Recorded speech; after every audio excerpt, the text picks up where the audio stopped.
and no action. It's time to stop. Well, John gets the last word for this go-around. The House is coming in momentarily. We will open up our phone lines later as they're expected. Just one round of votes today. They're taking up a bill dealing with border security funding, one of these piecemeal bills. The House will vote early this afternoon, sometime between 1 and 1:30. We'll hear from you again. The House Republicans, a group of House Republicans meeting with President Obama later this afternoon. Also Senate Democrats. So the Senate is in now. They will gavel out at 1 o'clock Eastern so that senators can attend that meeting. And of course you can watch the Senate over on C-SPAN too. We understand also that Senate Republicans will be meeting with the President tomorrow morning. Now live to the House floor here on C-SPAN.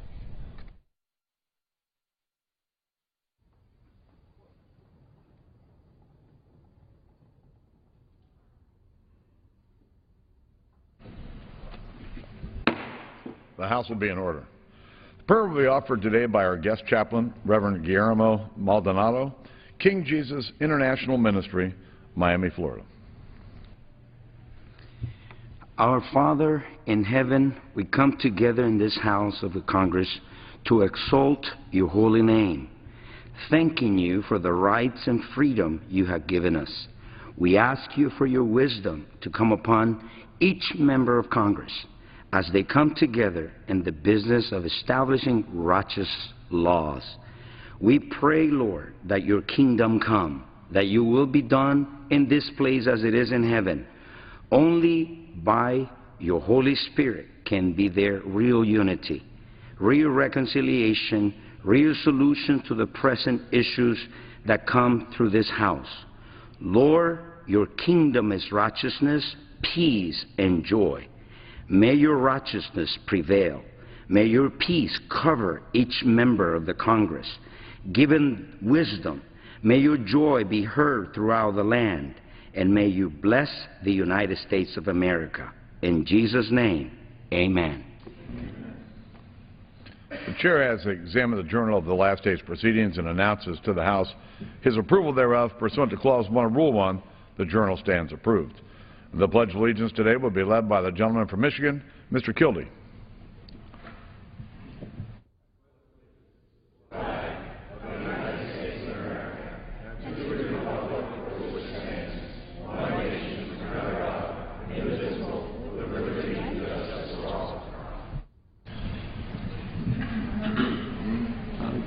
Without objection, the gentleman from Florida, Mr. Diaz-Balart, is recognized for 1 minute. Thank you very much, Mr. Speaker. Today, we've just heard the words of Pastor Guillermo Maldonado. We're honored to have him as our guest chaplain in the House. Pastor Maldonado is the founder and senior pastor of King Jesus Ministry in Miami. His ministry, Mr. Speaker, is one of the fastest-growing multicultural churches in the United States and is recognized as the largest Hispanic church in the entire nation.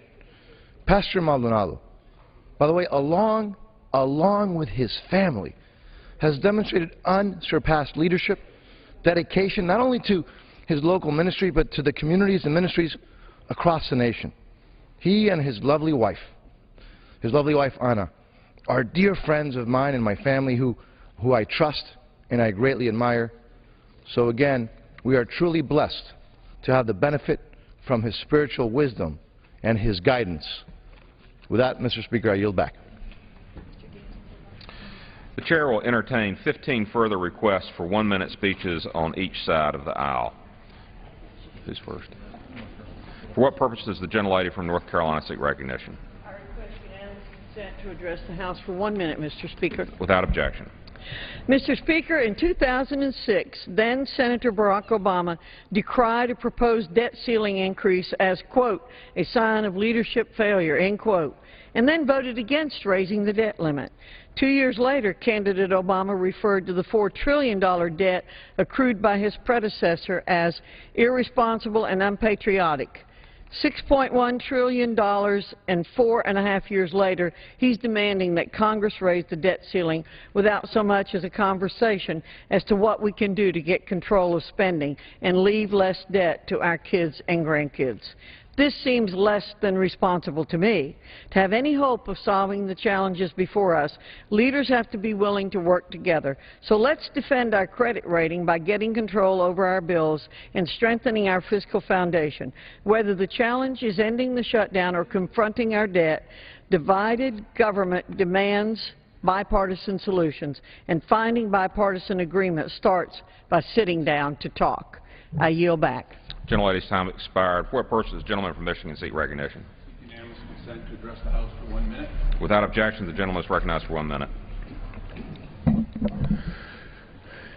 Thank you, Mr. Speaker. My constituents back home in Flint, Saginaw, Bay City, Michigan, sent me here because they felt that I could represent them in a Democratic body and protect their interests. Unfortunately, because of the willfulness and intransigence of some on the other side, we can't have a simple yes or no vote in this body to reopen government, despite the fact that all Democrats and around 30 or so Republicans that would be willing to do so, to take up the Senate-passed bill to reopen government. We've not been given the opportunity to do that.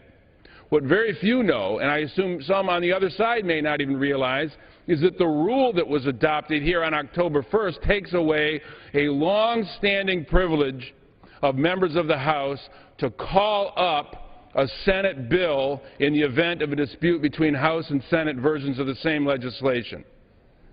You've taken away that basic right that my voters and the representatives of this body all should continue to possess in order to achieve or pursue your ideological goal of using a government shutdown to get what you can't get at the ballot box. This is wrong. It needs to end. We need to bring up the Senate-passed bill to reopen government today. The gentleman's time has expired.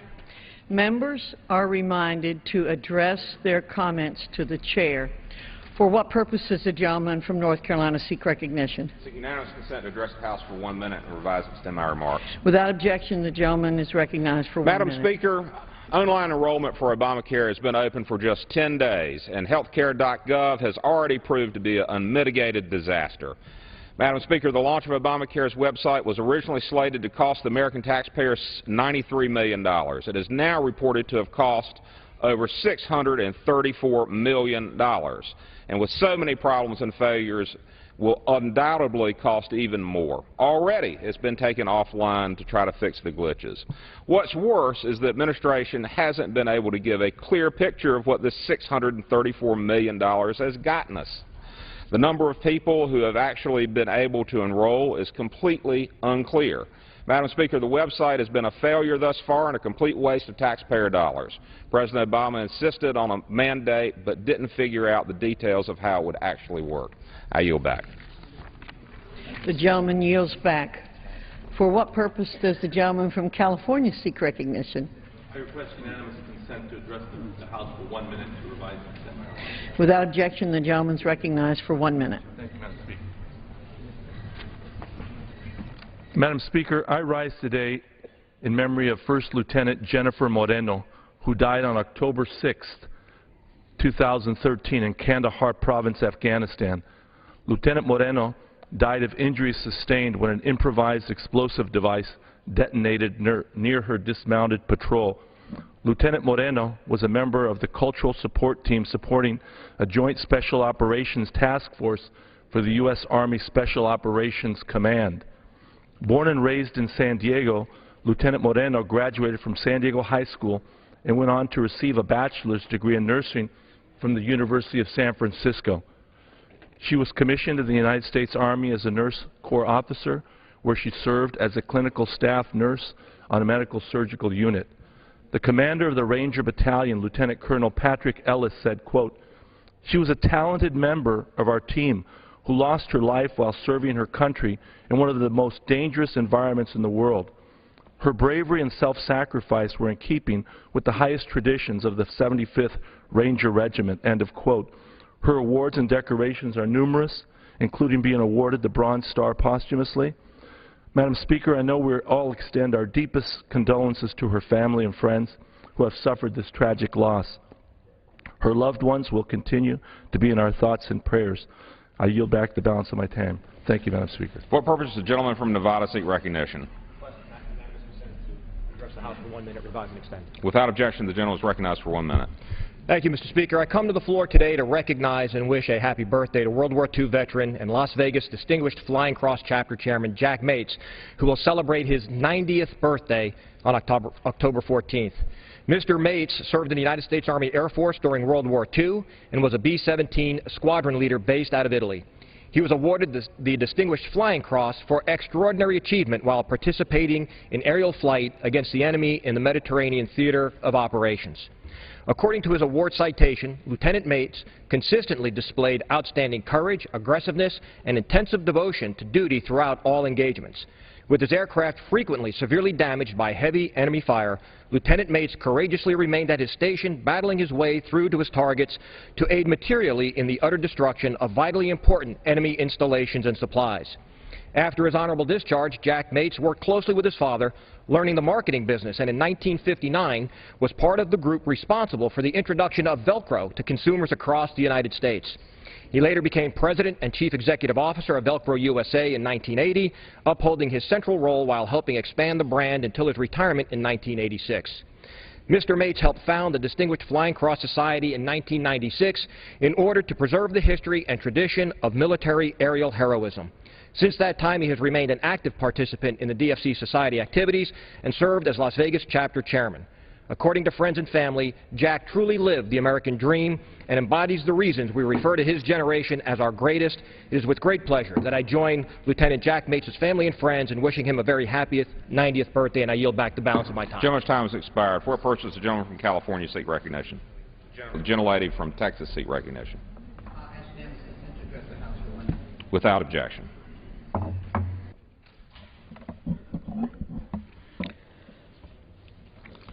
Mr. Speaker, I hold in my hand a letter from the Veterans Cemetery in Houston, Texas, that is notifying us to indicate that as of October 15th, this cemetery will have reduced staff and will have to reduce the number of burials for our heroes, who all of us commit to honoring. Mr. Speaker, our federal employees are locked out of serving the government, of serving America. I just came from representatives of thousands of federal employees in the rain, begging to come back to work. And so the extreme factor of Republicans that don't want to open the government and raise the debt ceiling need to listen to the plea of those people. I'm going to introduce today a resolution that says that we'll no longer tie a legislative issue to the idea of continuing to serve the American people, keeping the government open, and raising the debt ceiling. We have been ready to talk. We've been ready to cooperate. We have given in their number. We have done everything as Democrats to be part of the American leadership. Now we ask, it is time to vote. Unlock the door of the workers who want to work for America. I yield back. Time has expired. For what purpose does the gentleman from Pennsylvania seek recognition? Without objection, the gentleman is recognized for 1 minute. Mr. Speaker, I'm appreciative of the 57 Democrats in the House who have consistently voted with Republicans to pass targeted appropriation bills to fund the federal government. I'm disappointed that so many House Democrats have cast votes that support a continued shutdown. Last night, Democrat Washington delegate Eleanor Holmes Norton confronted President Obama over the district's budget in a White House meeting with the House Democratic Conference. Ms. Holmes Norton argued for Senate Democrats and President Obama to pass and sign the bill she supported with Republicans to permit the District of Columbia to utilize tax revenue it collects to fund municipal services during the shutdown. Mr. Speaker, the gentlelady from the District of Columbia is correct. It is long past time for the Senate leader to take up H.J. Res. 71 and all the other bipartisan target appropriation bills that have been passed out of the House. By rolling the 11 House-passed bills into one, more than half of the partial government shutdown would be over. The American people deserve as much. Thank you, Mr. Speaker, and I yield back the balance of my time. Gentleman yields back. For what purpose does the gentleman from South Carolina seek recognition? Without objection, the gentleman is recognized for 1 minute. Thank you, Mr. Speaker. Mr. Speaker, one of the great pleasures that I have had serving in this august body is the people with whom I've interacted over the years. And one such person is Representative Bill Young.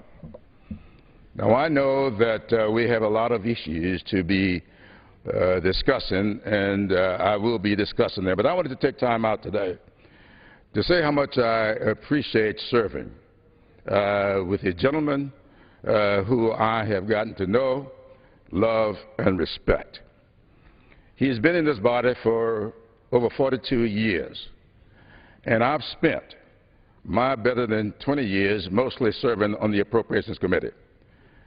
It was a great pleasure serving with Bill Young. And Bill has said to reporters that he is a bit disappointed in the current state of affairs. He says this is a different Congress.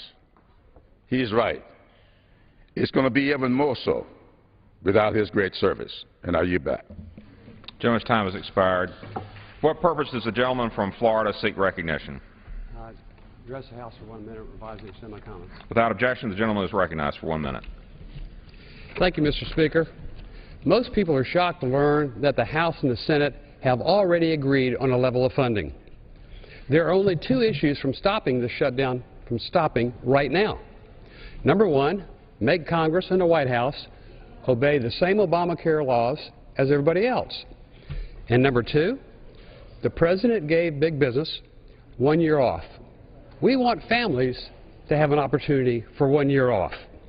Equal treatment for America's families who work hard and play by the rules. That's the Republican plan. That's what the argument's about.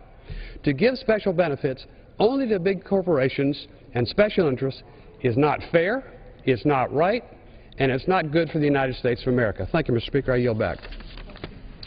For what purpose does the gentlelady from Illinois seek recognition? Unanimous consent to address the House for 1 minute. Without objection, the gentlelady is recognized for 1 minute. Thank you, Mr. Speaker. I rise today on behalf of millions of men, women, and children victimized by domestic violence. This is an issue that is very personal to me. 9 years ago, my cousin, Dr. Robin Lynn Mitchell, my namesake, was murdered in her sleep by her husband in an act of domestic violence. A few months later, a campaign volunteer of mine, Belton Lacefield, was shot and killed by her husband in a similar crime. Their stories, however heartbreaking, are unfortunately not unique. These tragedies play out over and over every day in our communities across America.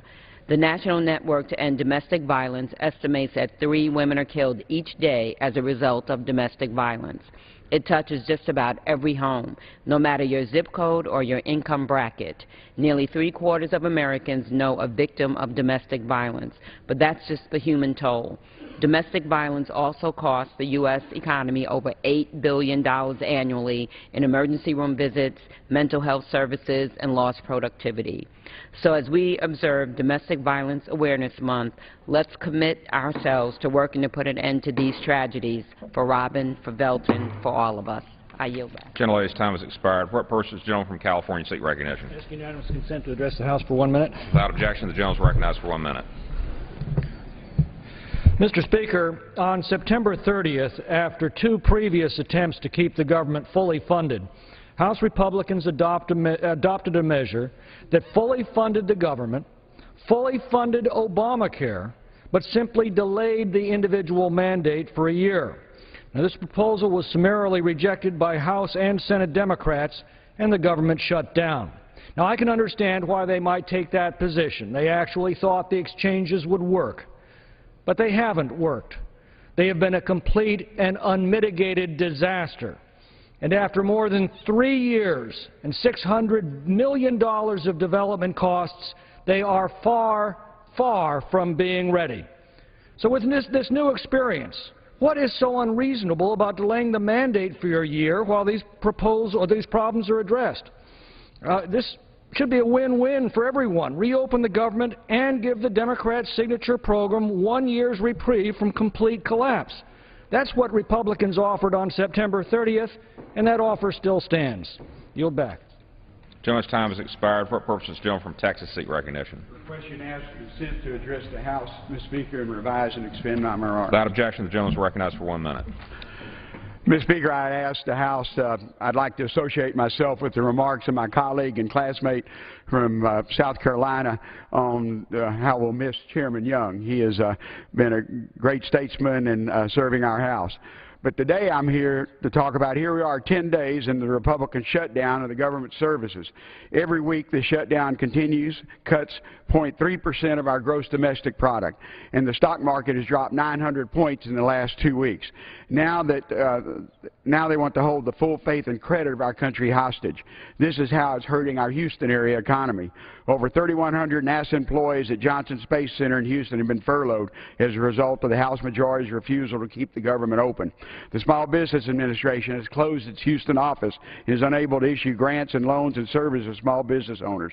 Houston's regional VA center was closed. The government shutdown has forced VA to furlough 9,000 employees, delaying processing the VA benefits. If the shutdown continues into late October, payments for more than 3.8 million veterans will stop. We owe it to our nation's veterans to make good on our commitments to them, and we can't do this with closed facilities. Gentleman's time has expired. For what purpose does the gentleman from Florida seek recognition? Without objection, the gentleman is recognized for 1 minute. Mr. Speaker, I'm trying to get my hands wrapped around this Obamacare thing.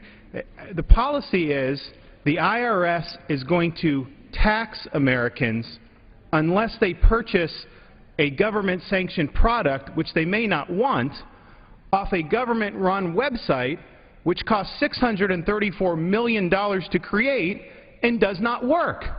And what do they have to expect for that once they go through that process and put their personal information there? One disclaimer in one of these exchange states goes as follows.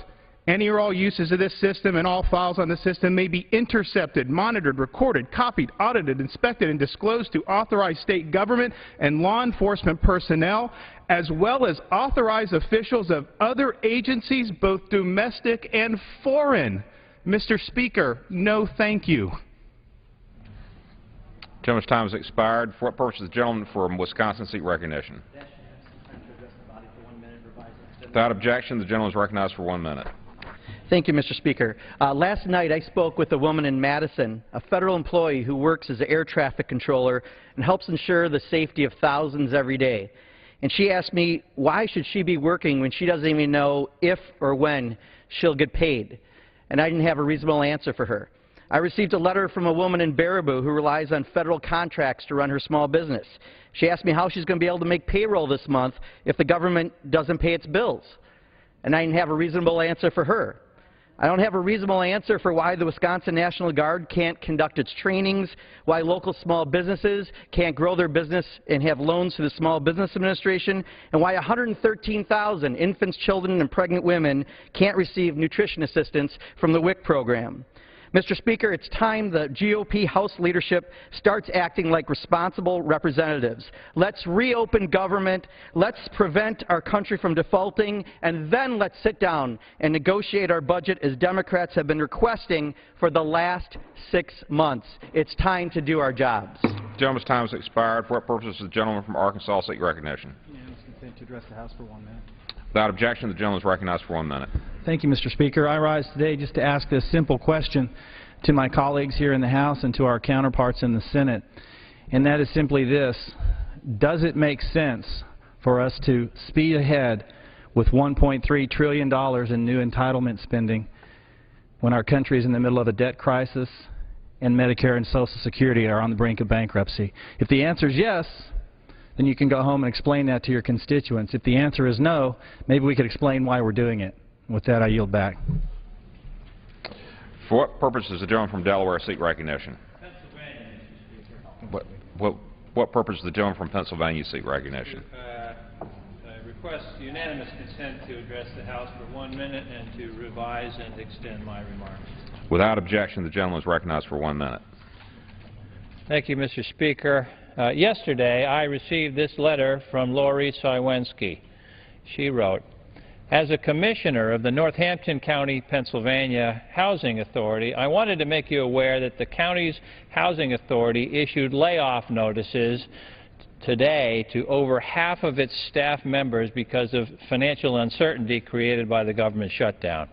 The next pay period would be payable on November 1, 2013, and since we cannot assure that there will be sufficient funds to honor that payroll, it has been determined that there is no legal choice other than to shut down operations of the Housing Choice Voucher Program and effect a temporary layoff beginning on Monday, October 14, 2013. If not resolved soon, over 500 landlords will next be notified by the Housing Authority that rent payments will not be issued, resulting in lost income for them and potential eviction for 637 families.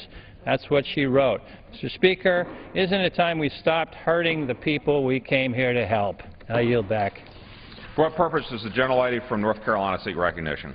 I ask unanimous consent to address the House for 1 minute and to revise and extend my remarks. Without objection, the gentlelady is recognized for 1 minute. Thank you, Mr. Speaker. Today is day 10 of Obamacare exchanges being up, or supposedly being up. We now know the problems with the exchanges are not just due to high traffic. Rather, technology experts have reported the real problems are with the actual structure and shoddy software used for the exchanges. The Hill reported on October 8th from one expert, James Turner, software engineer, that he is probably the most broken release that I have ever seen.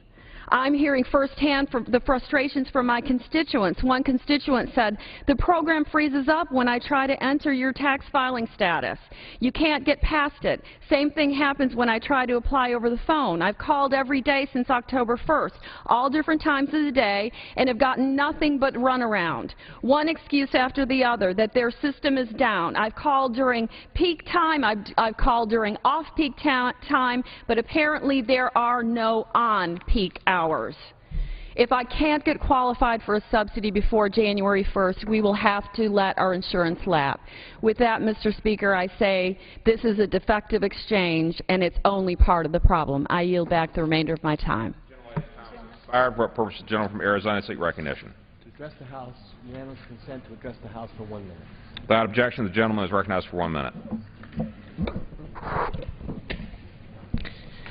Mr. Speaker, the safety and security of southern Arizonans is my first priority. I represent 83 miles of the U.S.-Mexico border, and the people who live near it are very seriously affected by criminal activities along that border. And since the shutdown, our Border Patrol agents have faced uncertainty about their pay and the future of their mission. These brave men and women are our first line of defense in securing the homeland. They deserve our respect and support. Last week, an agent's wife called my office about a decision her husband was forced to make. The decision between missing a loved one's funeral or attending it on furlough, putting his paycheck and his family at risk. This reckless shutdown hurts the families of our agents who put their lives on the line every single day.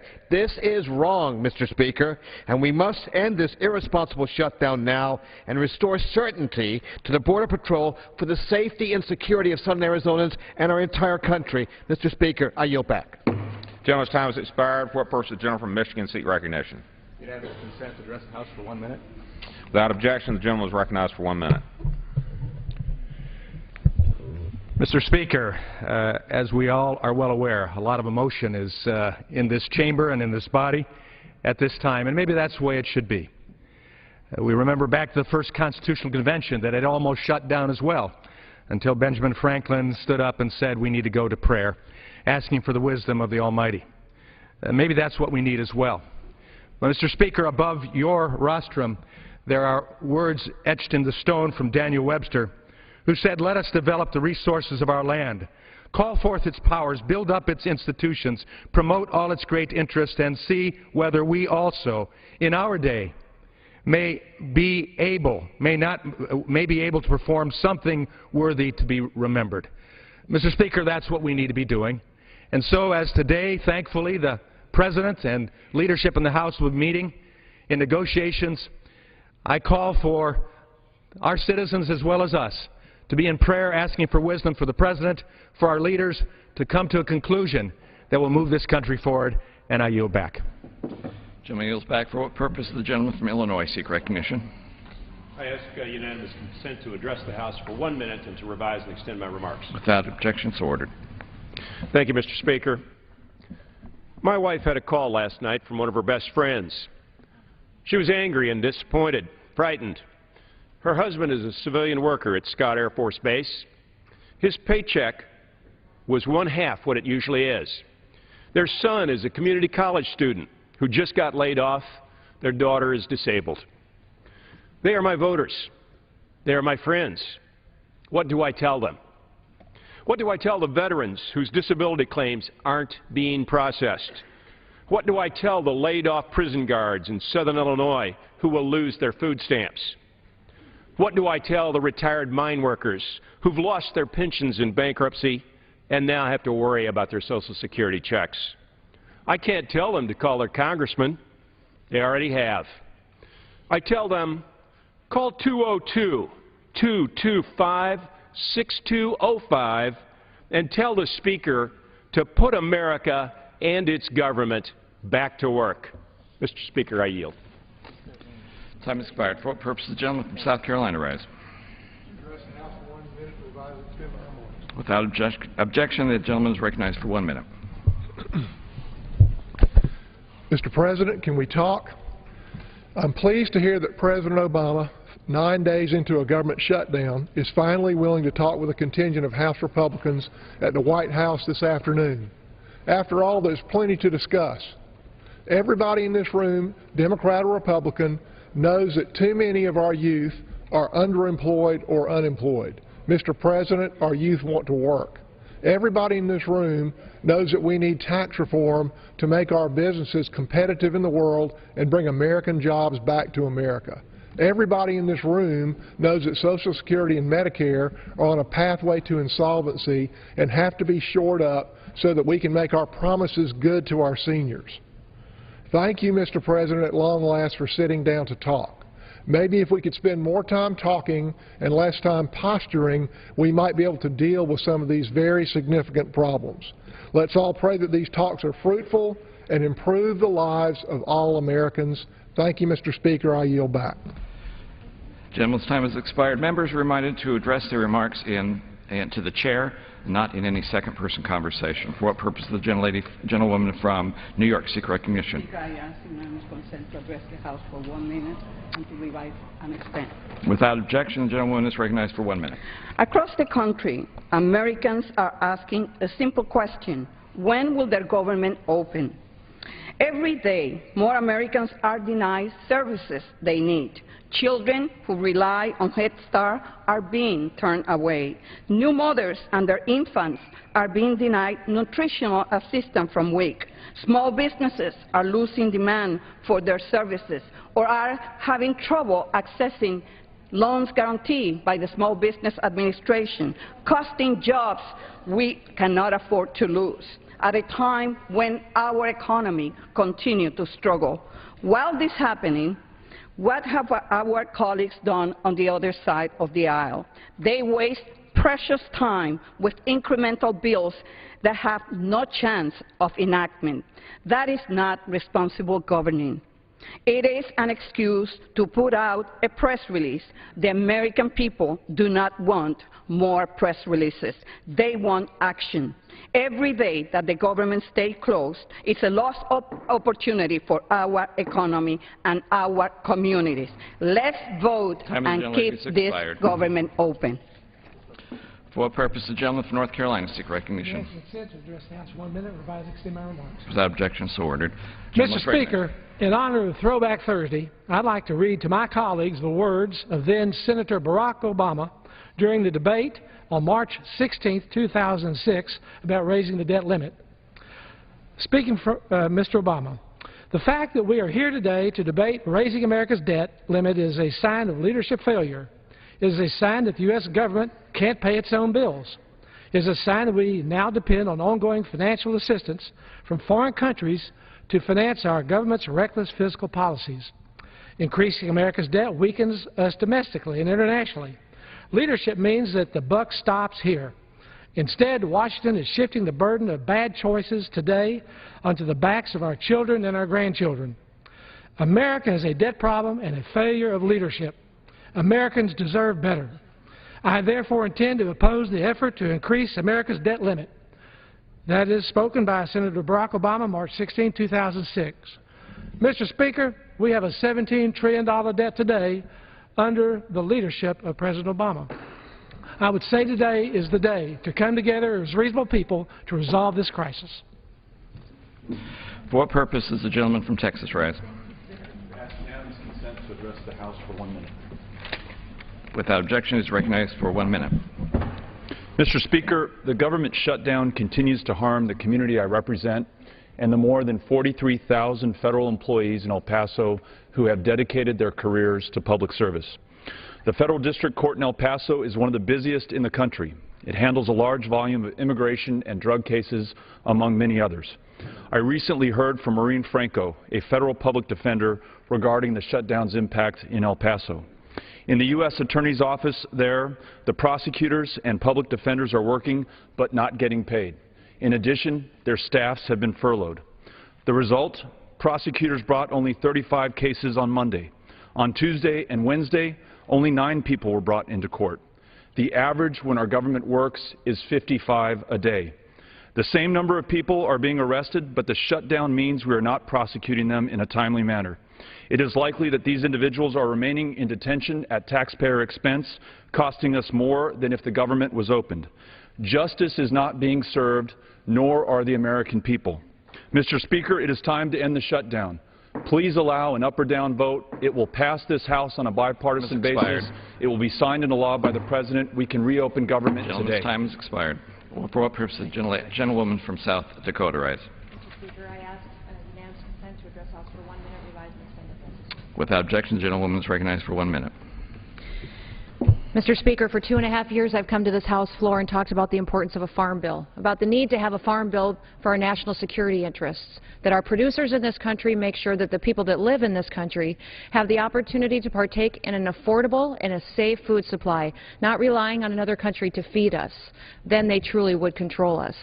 We don't have a farm bill today, but the Speaker has assured me that we'll go to conference soon and get one done. But let me tell you about a tragedy that's happened in South Dakota last week. This picture beside me would be very sad if it just reflected one situation in South Dakota. But I want to tell you that western South Dakota is littered with tens of thousands of dead cattle, horses, and sheep that were killed by a tragic blizzard that hit South Dakota just last week. The stories we've heard, the losses of families are tragic. One mother called and visited with us that told us about driving her kids to school every day that looks like she's driving down a road covered with dead cattle filling the ditches. We have a farm bill because we need to make sure that there are disaster programs to cover situations like this. The livestock programs that I authored that are included in the farm bill that needs to be signed into law would help protect some of these families and keep them into business in the future. Mr. Speaker, I yield back. For what purpose does the gentlewoman from Oregon seek recognition? Request unanimous consent to address the House for 1 minute. Without objection, the gentlewoman is recognized for 1 minute. Thank you, Mr. Speaker. It's day 10 of the unnecessary and harmful government shutdown, and a week away from when we reach the debt ceiling and risk an economic shutdown. It's time to end this dysfunction. Across this country, people are out of work and wondering, when will this shutdown end? Will the United States default on its debt? And importantly, why can't their elected representatives resolve this? We can resolve this, and we can do it today. A majority of the House and Senate and our President support compromise legislation to reopen the government. The Speaker should schedule a vote now. And the majority of Americans, our constituents, are opposed to letting a debate about the Affordable Care Act excuse Congress from fulfilling its basic obligation to pay the nation's bills. Mr. Speaker and colleagues, let's get the government open. Make sure we don't cause the nation to default, and sit down and face the challenges together.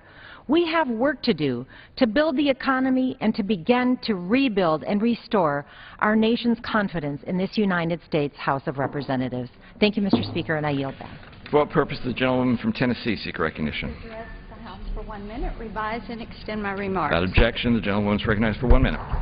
Thank you, Mr. Speaker. You know, it is so interesting to hear my colleagues talk about how they want a clean CR, just so that everyone realizes, Mr. Speaker, what they're saying is give us the money, no strings attached, no accountability, and what we continue to say to our colleagues is we want an accountable CR, accountable to the U.S. taxpayer who is footing the bill for this government. It is not federal money that we appropriate or that we spend. It is taxpayer money coming out of the pockets of hard-working men and women.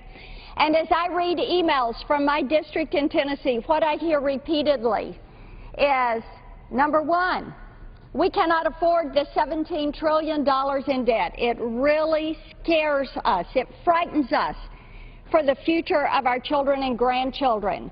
We cannot continue to monetize $75 billion worth of debt each month. We have to get our fiscal house in order. That is what we seek to do. I yield back. For what purpose does the gentlewoman from Virgin Islands seek recognition? To ask unanimous consent to address the House for 1 minute and revise and extend my remarks, Mr. Speaker. Without objection, the gentlewoman is recognized for 1 minute. Thank you, Mr. Speaker. While Republicans are trying to destroy the Affordable Care Act, the American people are embracing it and have been for the last 3 years. Even in my district, which is rightly upset over not being included in the exchanges like other Americans, we've benefited. Let me tell you a story I heard from one of our doctors. According to one doctor, the preventive care without copays and 26-year-olds being able to stay on their parents' insurance has helped keep her practice afloat. The up to 35% tax credit for small businesses and the rebate from insurance companies that didn't meet their medical loss ratio allowed her to relieve her employees of their portion of the health insurance premiums. This and many other ways are how the Affordable Care Act is working in my community. Sure, like a few other places in the law, fixes may be needed, like for the territories. The President and Democrats will address them, but in a rational manner. So I'm calling on my Republican colleagues to end the hostage-taking of this Congress, of our federal employees, of our economy, and the good faith and credit of our nation. Don't fight us, join us. Support the Affordable Care Act, a good law that is expanding access to affordable health care for all of us. When some of us benefit, all of us benefit. Let's vote on a clean CR, open up our government, and lift the debt ceiling today. For what purpose does the gentleman from South Carolina seek recognition? Without objection, the gentleman is recognized for 1 minute. Thank you, Mr. Speaker. I rise today in honor of a gentleman that's with me in the Capitol. He was a high school valedictorian at Liberty High School. And this summer, during his valedictorian address, he ripped up his approved speech and delivered the Lord's Prayer in defiance of the school district's decision to no longer include prayer at graduation. This is someone that reminds us that we as a nation need to return to God. I'm thankful for him and the inspiration of his generation. And, Mr. Speaker, I yield back. Gentlemen, yield back. For what purpose does the gentlewoman from Florida seek recognition? To address the House for 1 minute. Without objection, the gentlewoman is recognized for 1 minute.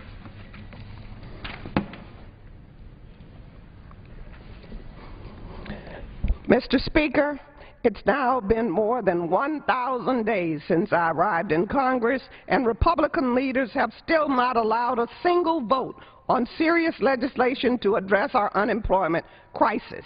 We've lost millions of jobs through outsourcing and technological changes. We've lost millions of jobs due to the Great Recession. We're losing millions of jobs through sequestration and state budget cuts. And now we have the nerve to shut down the government, risk default, and bring our employees to the gates of hell. Mr. Speaker, open up this government, raise the debt ceiling, and get us back to dealing with the real crisis, job creation. Mr. Speaker, the mantra of this Congress should be jobs, jobs, jobs. Speaker lays before the House of Communication. The Honorable the Speaker, House of Representatives. Sir, pursuant to Section 803A of the Congressional Recognition for Excellence in Arts Education Act, 2 United States Code 803A, I am pleased to appoint Mr. Mitchell Drazen of New York, New York to the Congressional Award Board. Thank you for your attention to this appointment. Signed sincerely, Nancy Pelosi, Democratic Leader. Chair announces the Speaker's appointment pursuant to 46 U.S.C. 5131(2)B and the order of the House of January 3, 2013 of the following member on the part of the House to the Board of Visitors to the United States Merchant Marine Academy. Mrs. McCarthy of New York. For what purpose does the gentleman from Texas seek recognition? Mr. Speaker, pursuant to House Resolution 371, I call up Joint Resolution H.J. Res. 79, a joint resolution making continuing appropriations for certain components of the Department of Homeland Security for fiscal year 2014 and for other purposes. I ask its immediate consideration. The clerk will report the title of the joint resolution. House Joint Resolution 79, joint resolution making continuing appropriations for certain components of the Department of Homeland Security for fiscal year 2014 and for other purposes. Pursuant to House Resolution 371, the joint resolution is considered read. Joint resolution shall be debatable for 40 minutes, equally divided and controlled by the chair and ranking minority member of the Committee on Appropriations. The gentleman from Texas, Mr. Carter, and the gentleman from North Carolina, Mr. Price, each will control 20 minutes. Chair recognizes the gentleman from Texas. Thank you, Mr. Speaker. Mr. Speaker, I ask unanimous consent that all members may have 5 legislative days in which to revise and extend their remarks and include extraneous material on H.J. Res. 79, that I may include tabular material on the same. Without objection, so ordered. Mr. Speaker, I yield myself as much time as I may consume. Gentleman is recognized. Mr. Speaker, I rise to present to the House with a bill that contains certain critical border security and enforcement operations within the Department of Homeland Security. Right now, at this very moment, there are brave men and women patrolling our border, manning our ports of entry, and conducting border enforcement, drug interdiction, and investigative missions, but they're not being paid. Right now, at this very moment, border security and enforcement operations are being conducted, but with minimal essential personnel. Right now, at this very moment, the National Targeting Center, where Customs and Border Patrol officers check traveler watch lists and ensure dangerous criminals and cargo never reach American soil, is operating, but its personnel are not being paid. And right now, at this very moment, the E-Verify system is not operating, making it impossible for employers to check the unlawful immigration status or the lawful immigration status of prospective employees. So this bill before us provides for continuing appropriations to ensure frontline agents along our borders receive their pay and certain components of DHS can carry out their border security and enforcement missions at full strength. Let me remind my colleagues that our border is not secure. In fact, our border is constantly under siege from smugglers and traffickers alike. It is our duty to ensure sufficient resources and are provided to carry out the necessary security, enforcement, and interdiction efforts. That's precisely what this bill does. This bill ensures the Border Patrol can fully conduct its operations from San Diego to Brownsville and all along our northern border as well. This bill ensures that ICE can fully conduct its investigations. This bill ensures that the Coast Guard can fully conduct interdiction in both the source and transit zones off the coast of California, Texas, Florida, and all maritime approaches to the United States. And this bill ensures that our immigration verification and domestic identity systems are up and running. And this bill takes steps to turn on our E-Verify system. Mr. Speaker, all of us are aware that the government is shut down despite of numerous attempts to move forward. We have repeatedly offered versions of continuing resolution to sustain the government's operation, but to no avail. Furthermore, we have offered to negotiate, to convene a conference, and to work out the differences in a professional and orderly manner, but such offer has been refused out of hand. Mr. Speaker, this bill is yet another offer to the other side of the aisle to at least fund vital components of the government. We have a duty to ensure our borders and coastlines are safe and secure and that our laws are being enforced. And this bill does this without increasing the rate of spending and in a manner entirely consistent with the text of the non-controversial H.J. Res. 59. In short, this bill before us is about getting our priorities right. It's my hope that the passage of this bill will not only support our border security and frontline agencies, but also lead to a reopening of the entire federal government. In closing, I urge my friends on the other side of the aisle to lower their partisan blinders, come to the table, and work out the current impasse so that we can get on with the business of fixing our nature's budgetary mess. Thank you, Mr. Speaker. I reserve the balance of my time. Gentleman reserves. Gentleman from North Carolina. Mr. Speaker, I yield myself whatever time I utilize. Gentleman's recognized. Mr. Speaker, have we had enough yet? The American people are fed up with partisan games and procedural gimmicks. They see right through it, and they're demanding we come together and get the government back to work today. If the Speaker of the House is so sure that the votes for a clean funding bill are not there, he should call the vote to prove it to the American people. Except he won't do that, because everyone in this chamber knows that the Senate-passed continuing resolution would clear this House in a heartbeat and end this Tea Party-fueled dream of government collapse. Now, today the majority has decided that the government function they want to give political cover to is border security. Border security obviously wasn't very high on their list. We've had to wait 10 days before they got around to it. And of course the question remains, why didn't they think more about border security, or cancer research, or the national parks, or women's and children's nutrition when they were shutting the government down in the first place last Monday? 10 days late and billions of dollars short, you might say. As someone who's worked for years in a bipartisan spirit to secure our nation's border, I certainly appreciate that border security is one of the most sensitive and dangerous areas of the budget with which to play partisan political games. But I have to ask, what about the many other critical homeland security functions that this bill wouldn't do anything to fix, including protecting our nation from cyber attacks, for example, or keeping our aviation and mass transit systems safe, or funding the Secret Service, or developing the next generation of explosive detection technology?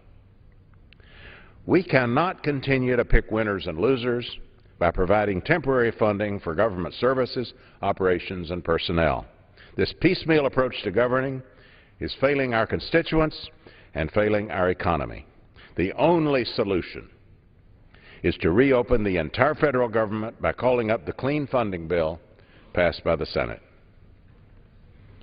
Mr. Speaker, last week we were told by Republican leaders not to worry.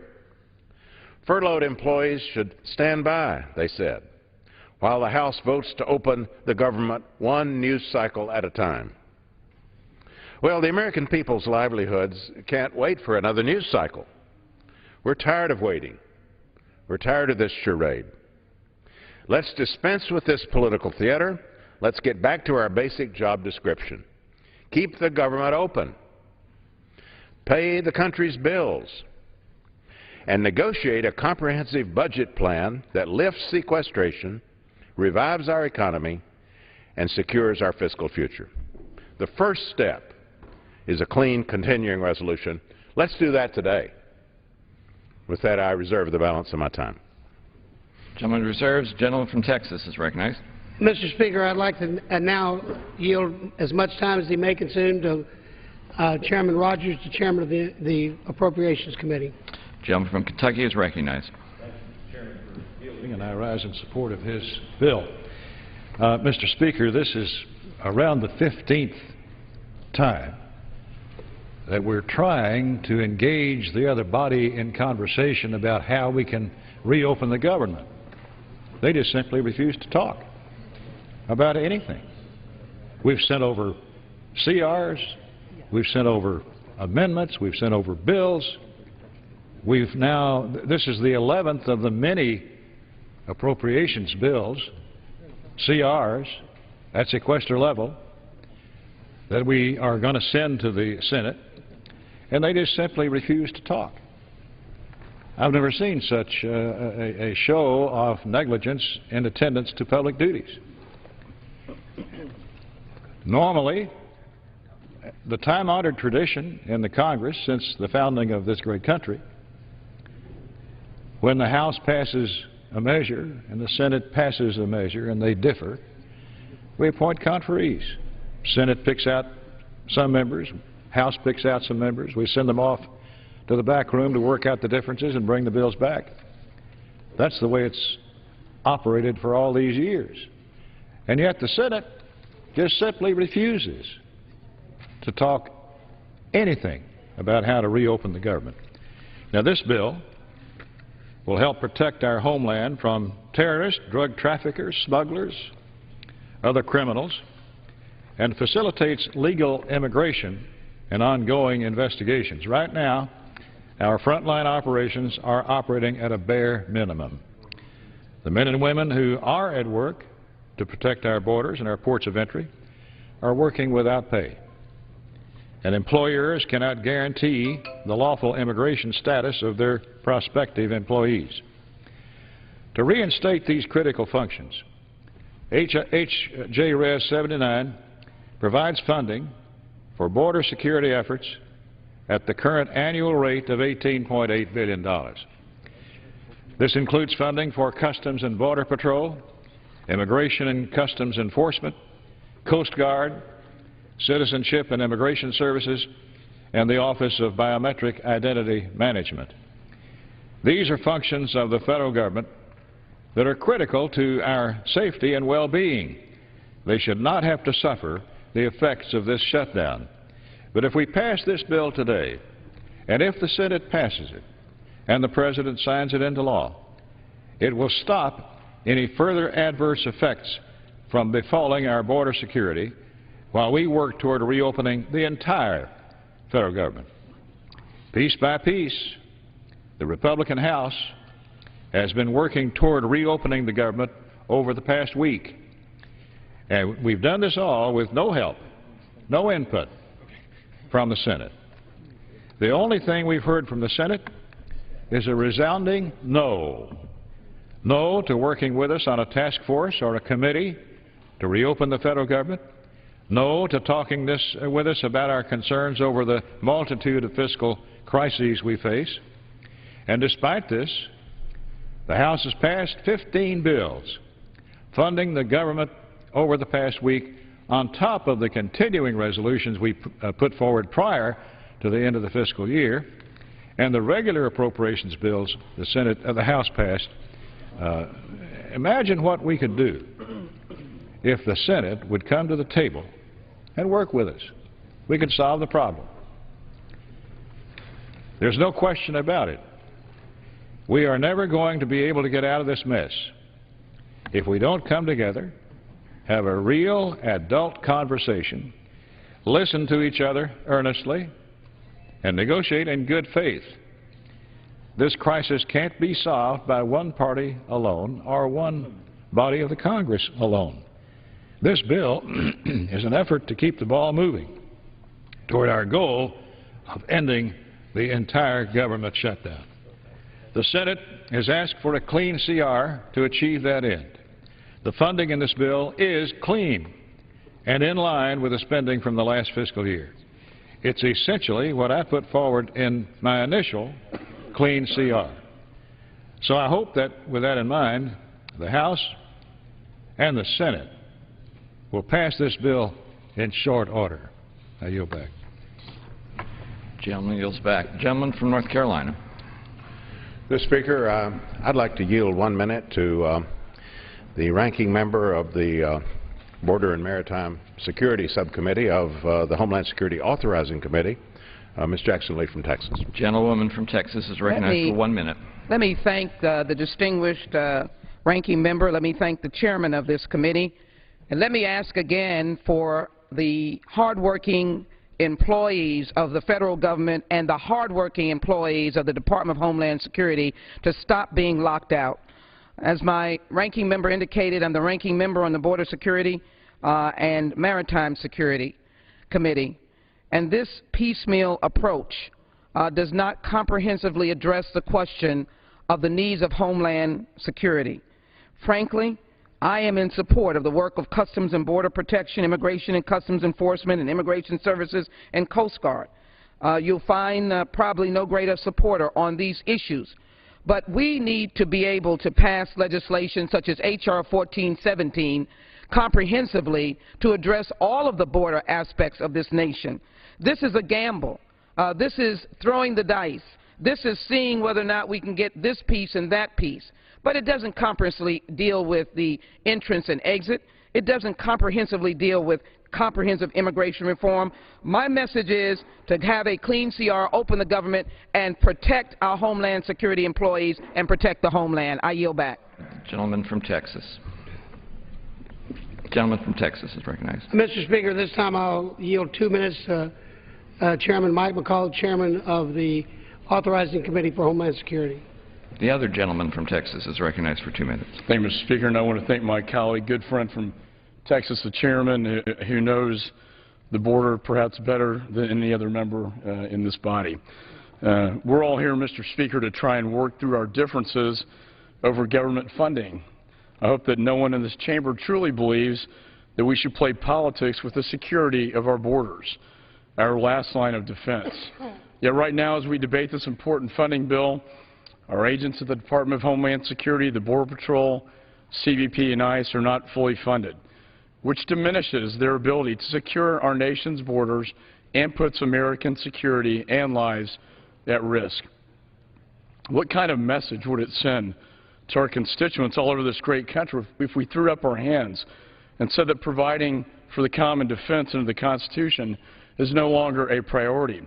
Yet that is exactly the debate we are having today. As a chairman of the Homeland Security Committee, I will not stand by and let politics get the best of us. Our brave men and women on the border in my home state risk their lives daily. Just a few weeks ago, I visited with Border Patrol agents, border sheriffs and ranchers in the Rio Grande sector in South Texas, which has seen a 55% increase in illegal border crossings. This is not just an immigration issue, Mr. Speaker, it's a national security issue. Our border agents on the front line must be fully funded, and I urge my colleagues to support the Border Safety and Security Act. And with that, I yield back. This back gentleman from North Carolina. Mr. Speaker, I